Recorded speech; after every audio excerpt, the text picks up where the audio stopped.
would have changed the balance of the court. It's something you wrote about in 2013 in the Texas Law Review.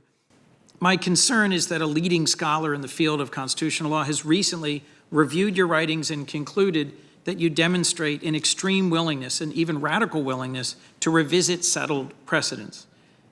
Some characterize you as more extreme than Justice Scalia in your approach to precedent and closer to Justice Thomas. Senator Coons, with respect, as I explained this morning, that sentence has been plucked out of the article to kind of, I think, create a misimpression about the context. The whole article discussed reliance interests, discussed the reasons for stare decisis, and emphasized that courts ought not disrupt settled precedent, absent very good reason to do so, reliance interests being one. The larger challenge here is not what you've said about your views on cases, but what the president who has nominated you has said about his goals and his objectives for your service on the court.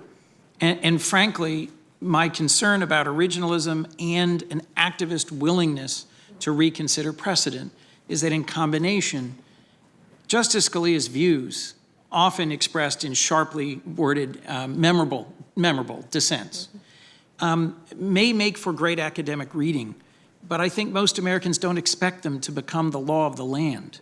And in a long line of cases, they would overturn well-settled precedent that I think we have all come to expect.